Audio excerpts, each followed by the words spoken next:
Hey everybody, welcome to Harvest. We are so glad that you decided to join us today.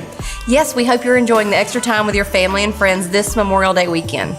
Now, we have a ton of events coming up, whether that's for Harvest Student Ministry, the Get Ahead Finance class, Radiant, but today we want to highlight at least one, and that's Class 101.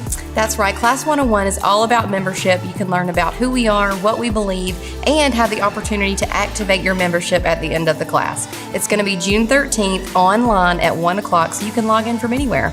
Whether this is your first time here, you've been here a dozen times, or a dozen years, we would love to hear from you, and the best way to do that for anybody is through our Connect page.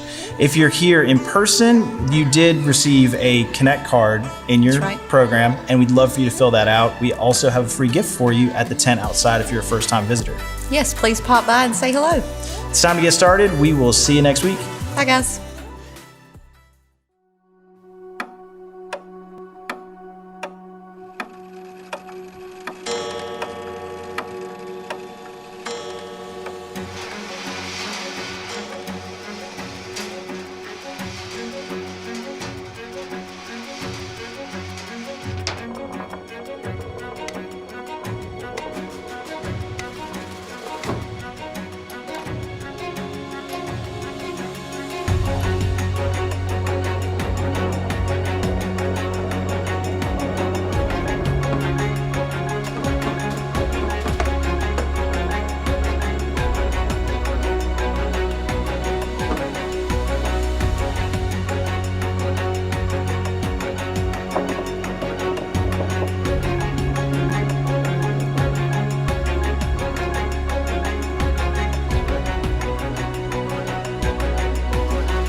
Hey friends, my name is Billy and I am the Kids Town Director at Harvest. Today, I will be wrapping up our series, No Regrets, Raising Great Parents. I have really enjoyed this series because a little over 4 months ago, my husband and I embarked on a brand new adventure, parenthood. In January, we had a precious baby girl named Elle. It has taken every ounce of self-control not to just show you pictures and videos of her for the next 25 minutes because, of course, we think she is just the cutest baby in the world. Don't worry, I'm not going to do that, but I am going to show you just one. Isn't she adorable? We have loved every single minute of being parents. Now, no matter how hard they try, no one can prepare you for the craziness that is life with a newborn. Although I hear that it's true at every stage of parenting, they're all crazy. It was a couple weeks after baby Elle was born. It was the middle of the night. I was sitting in the same clothes I'd probably had on for a few days. I'm pretty sure I had like a whole bottle of dry shampoo in my hair, and I was covered in spit up, and I was trying to get this fussy baby to go back to sleep. And I had this moment of panic. If you are a parent, I bet you have probably had the same moment of panic. I thought, what am I doing? How in the world am I supposed to raise this kid when I can't even remember if I brushed my teeth today? Am I ever going to get a full night's sleep again? Is she hitting all the developmental milestones she's supposed to? And it was in that moment, I had a flashback to an impactful moment at the Orange Conference a few years ago. And the Orange Conference is actually put on by the same company that makes the curriculum that we use in Kids Town every week. And they are who taught me the principles we're going to talk about today. So they rolled out clear jars with 936 glass marbles in them. And they told us that's the number of weeks estimated between birth and high school graduation. Parents and leaders then were challenged to reduce the marbles to the actual number of weeks each child had left in their home or church. And then they were given a simple assignment: remove one marble each week. It was such a powerful representation of how much time you actually have or don't have with the kids in your life, and that we need to make each week matter. This visual representation obviously really made an impact on me, and so I wanted to give you guys this same visual representation so that you could try to apply it to the kids in your lives. However, we learned glass marbles were a little expensive, and so we decided to go with cheese balls. Now, in container number 1, we have 936 cheese balls. This is a rough estimate of how many weeks you have with your newborn baby until they graduate.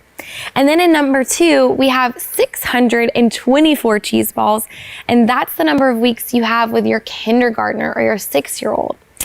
Then we jump to 6th grade, the start of those awkward middle school years. We have 312 cheese balls left. And then the beginning of high school, 9th grade, you're down to 208 weeks with your high schooler. Just 208 cheese balls. And in the last container, this is the week some of you guys are living in right now.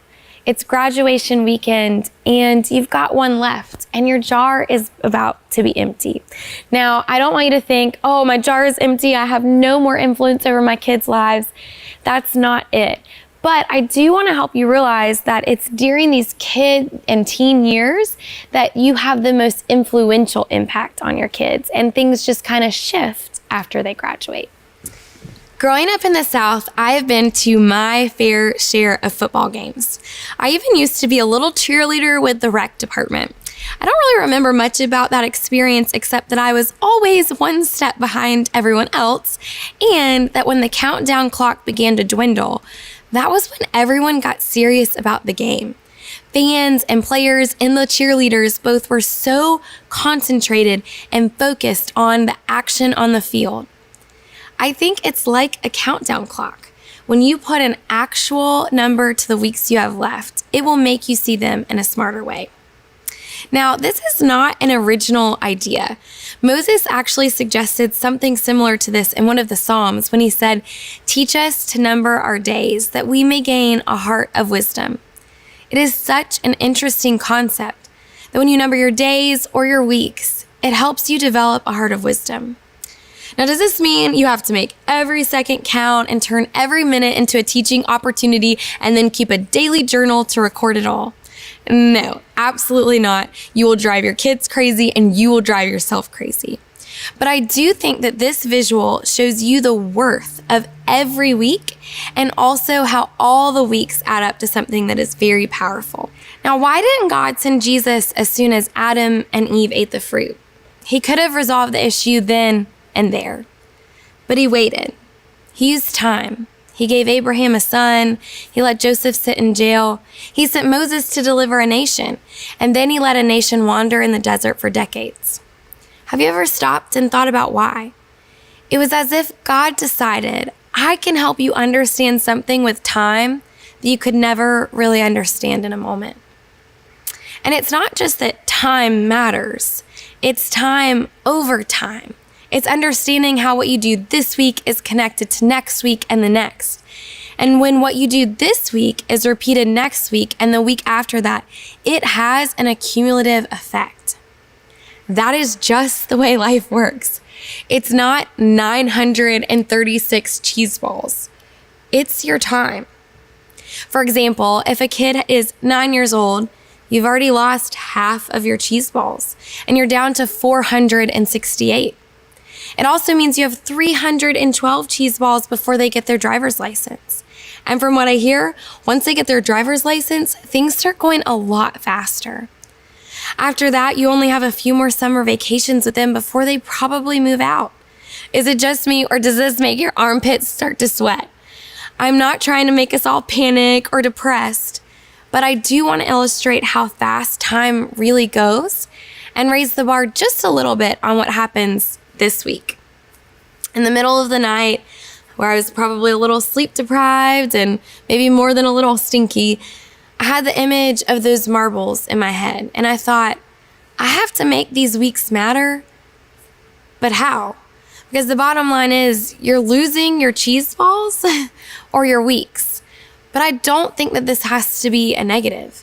And so today I want to share with you 4 significant gifts that you can give to your kids over time or over cheese balls. And the first gift that we give our kids over time is love. You know, a lot of things wouldn't make any sense if it weren't for love. Just take music, for example. Without love, there would be no Whitney, Aretha, Dolly, Madonna, or Lady Gaga. And there would certainly be no Elvis, Elton, Eagles, the Beatles, or Barry White. Jesus even made sure that we knew how big of a deal love is when he said it this way. The greatest commandment is to love the Lord your God with all your mind, soul, and strength. And there's a second part to the greatest commandment that's just as important as the first. Love your neighbor as yourself. Loving God matters, loving yourself matters, and loving people matters. Now, love over time happens to be the best strategy to help kids know that they matter. When you love them consistently, when you show up in their lives week after week to demonstrate to them that they are a priority to you, when you love them faithfully in spite of their behavior or their performance, love over time is the best way to give a child worth. And then one of the best ways to show kids that you love them is simply to prove it. And I have 3 simple ways that you can show love to your kids this week. The first, show up. Show up at the predictable times like the breakfast table or every night before they go to bed. It seems really simple, but it is the same way that God proved his love for us. The entire story of Scripture is about God pursuing a relationship with us over time. Regardless of our behavior and mess, he kept showing up. Number 2, we can prove we care by showing up to give our kids rules. That's what God did. When you read the Old Testament, you don't have to be a Bible scholar to figure out God was in the business of giving rules. I haven't personally counted, but I hear there are over 600 rules in there. It's as if the God who created us knew one of the best ways to begin proving his love was by showing up for thousands of years to say, hey, don't eat that. Don't go over there. You may want to wash that first. This wasn't the only way that he proved his love, but it was one of the first. Finally, he sent his son to walk with us, to be physically present so that we could touch and know him. You prove love as parents and leaders and grandparents in the same way. You simply decide to be physically and consistently present week after week. And remember, kids will test you to see if you really like being around them and with them. And they probably won't believe you love them if you never like them enough to hang around them. Now, the second gift, I think we tend to underestimate because we use it every day, and that's our words. But it seems like words are a pretty big gift from God. I mean, everything started with a word after all. It is interesting that God used words to create a world out of nothing, and God didn't reserve the power of words for only himself. God gave us the ability to give meaning, define attributes, and shape the way people see the world through our words. But like all things with power, words have the potential to do as much damage as they do good. I'm looking at you, Facebook comment section. Now, words can be used to love or to hate, to encourage or tear down, to turn on a light or to close a door. And when you put words over time, something even more significant happens. Words over time actually become a collection of messages that impact someone's direction. This impact can either be positive or negative. Every time you speak, you are reinforcing a kid or teenager's vocabulary.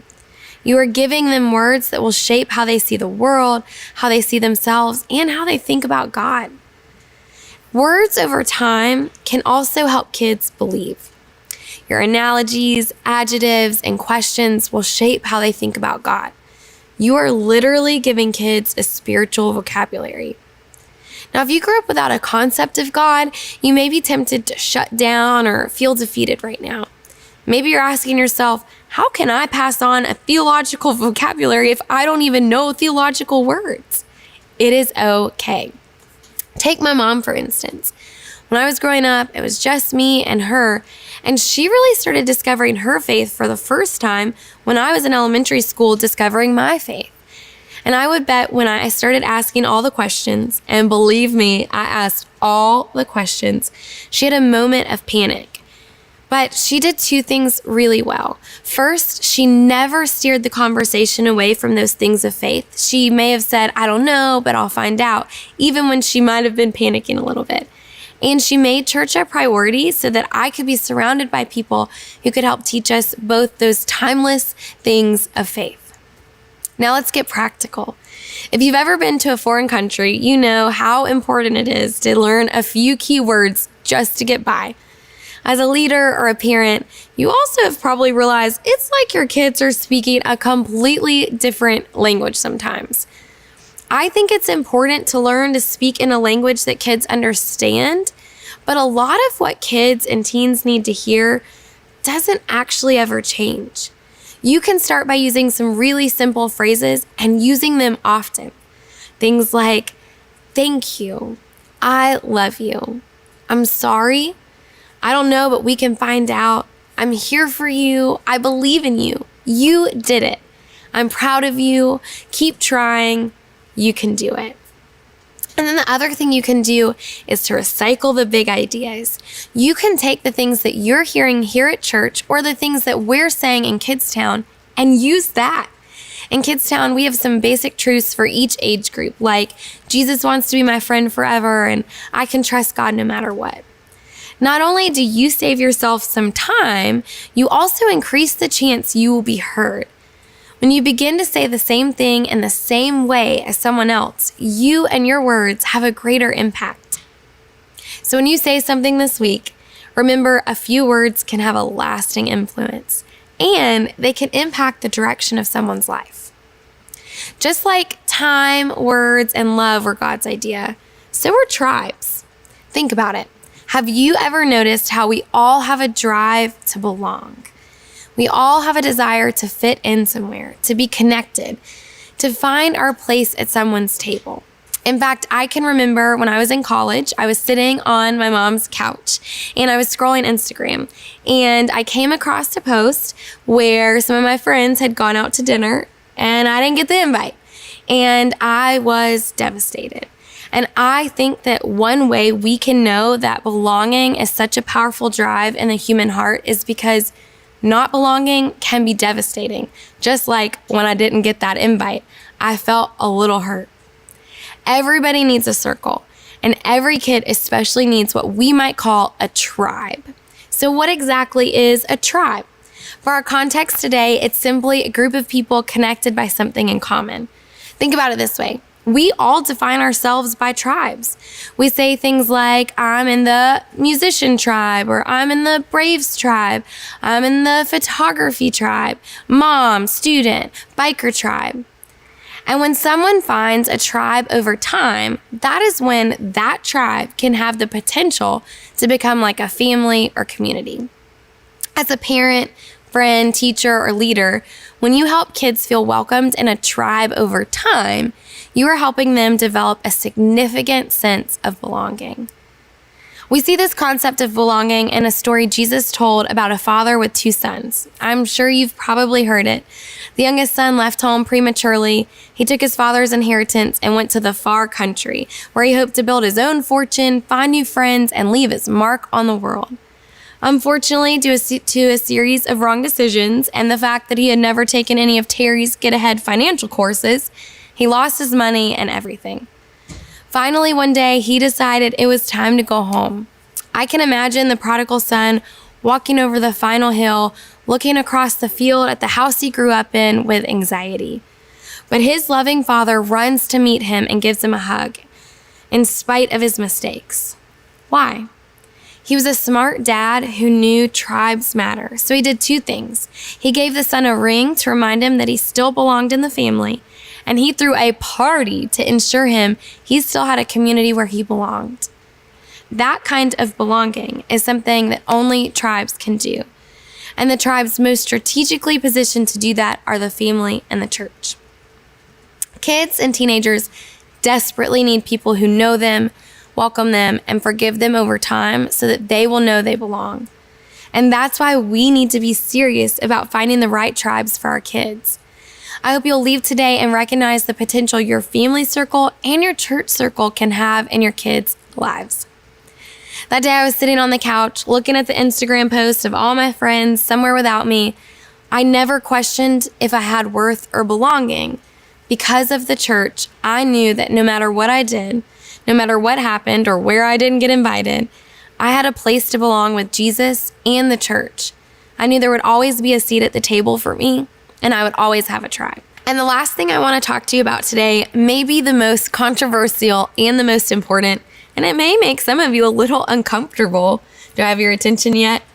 Here it is. We need to have more fun just for fun's sake. Yeah, I'm suggesting it's okay to have fun at church. And yeah, I'm really suggesting that it's okay to have fun at home. It's actually more than okay to have fun with kids and teenagers if you hope to build any kind of lasting relationship with them. If you want to stay connected to your kids and learn how to have fun with them. So what do we mean by fun? Pretty much anything that entertains them, makes them laugh, and helps them enjoy life. Really anything?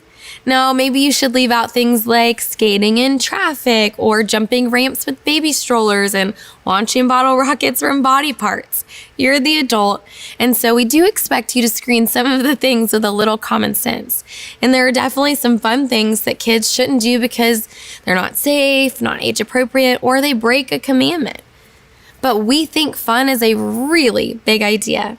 And at first glance, it may seem trivial when you put it up against love and words and tribes.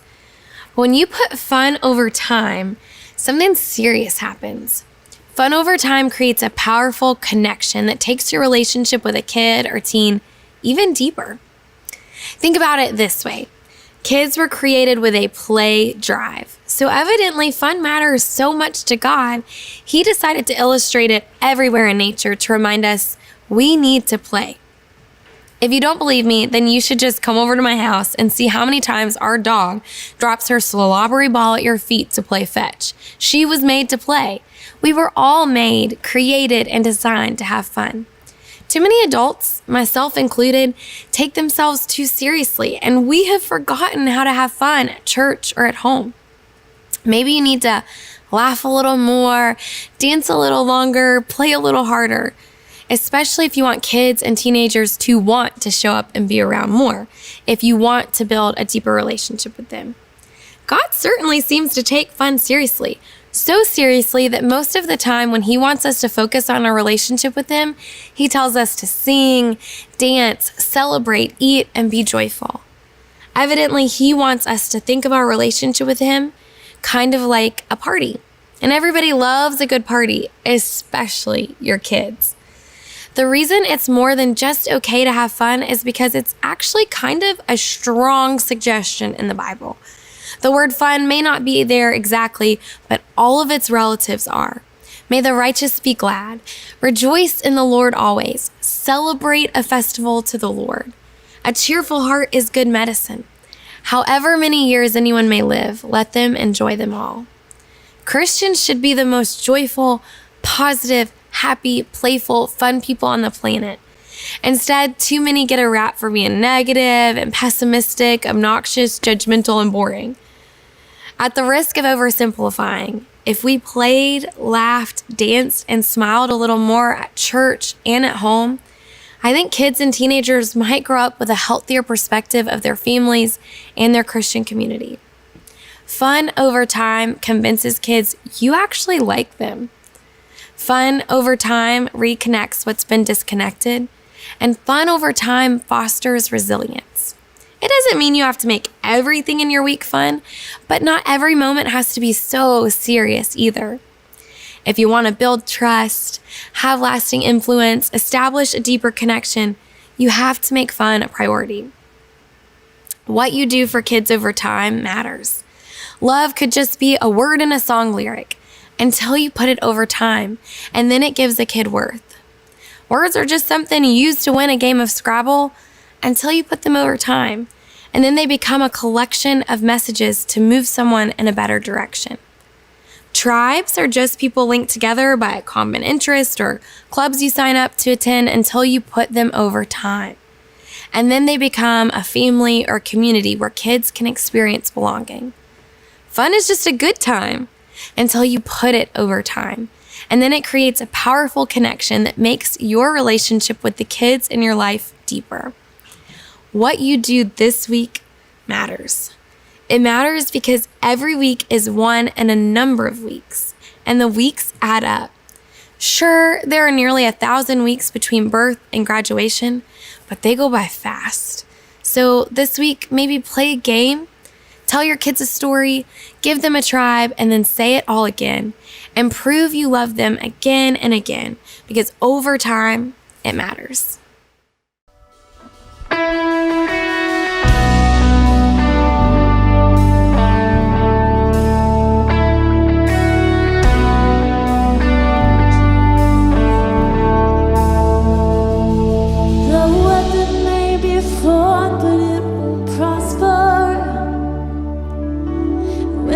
Darkness falls, it won't prevail, 'cause the God I serve knows all.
you.